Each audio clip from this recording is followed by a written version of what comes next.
ಏನಪ್ಪಾ ಅಂದ್ರೆ ಯಾರು ಕೆಲಸ ಮಾಡ್ಬೇಕಾಗಿತ್ತು ಅವ್ರು ಕೆಲಸ ಮಾಡಿಲ್ಲ, ಇದಕ್ಕೆ ಬಂದು ಪ್ರತಿಭಟನೆ ಸಾಥ್ ಕೊಡ್ತಾರೆ. ಇದು ಯಾವ ನೈತಿಕತೆ ಇದೆ?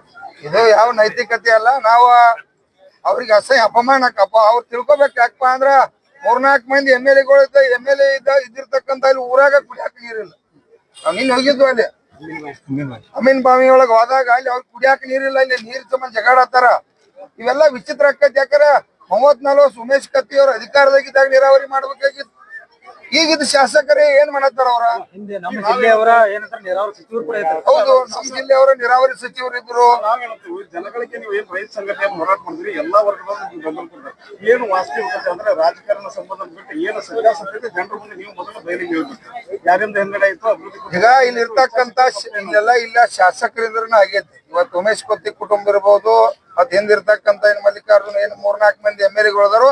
ಇವ್ರ ವಿಳಂಬಕ್ಕಾಗಿನ ಹುಕ್ಕೇರಿಗೆ ನೀರಾವರಿ ಆಗಿಲ್ಲ, ಇವರಿಗೆಲ್ಲ ಆಗಿಲ್ಲ ಅಂತೇಳಿ ಇವತ್ತು ಕರ್ನಾಟಕ ರಾಜ್ಯ ರೈತ ಸಂಘ, ನಮ್ಮ ಶಶಿಕಾಂತ್ ಗುರೂಜಿ ಅವರ, ಸಂಜೀವ್ ಅವರ, ನಾಗರಾಜ್, ಹಲವಾರು ರೈತ ಮುಖಂಡರು, ಕನ್ನಡ ಪರ ಸಂಘಟನೆಗಳು, ದಲಿತ ಪರ ಸಂಘಟನೆಗಳು, ತಾವೆಲ್ಲ ಮೀಡಿಯಾ ದೇವರುಗಳ ಸಹಕಾರದಿಂದ ಇವತ್ತ ನಿಜವಾಗಿ ಆರೋಪಿಗಳು ಇಲ್ಲಿವರೆಗೆ ಏನು ಶಾಸಕರಾಗಿರಲ್ಲ ಅವರೇ ಆರೋಪಿಗಳ ನೀರಾವರಿ ಮಾಡದೆ ಇರ್ತಕ್ಕಂಥದಕ್ಕೆ ಅವರೇ ಆರೋಪಿಗಳು.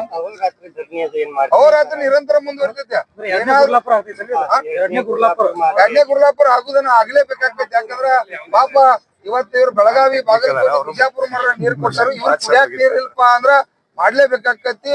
ಧರಣಿ ಕೂಡ ಮುಂದುವರಿತೈತಿ. ಮುಂದುವರಿಬಾರದಪ್ಪ ಅಂದ್ರ DK ಶಿವಕುಮಾರ್ ಸಾಹೇಬು, ರಾಜ್ಯದ ಮುಖ್ಯಮಂತ್ರಿ ಅವರು, ಜಿಲ್ಲಾ ಉಸ್ತುವಾರಿ ಅವರ ಗಮನಕ್ಕೆ ಕೊಟ್ಟ ಅವ್ರ ಜವಾಬ್ದಾರಿ ಇವತ್ತ ಬಜೆಟ್ ಅನ್ನು ಸ್ಯಾಂಕ್ಷನ್ ಮಾಡತಕ್ಕಂಥದ್ದು ಆಗ್ತದೆ.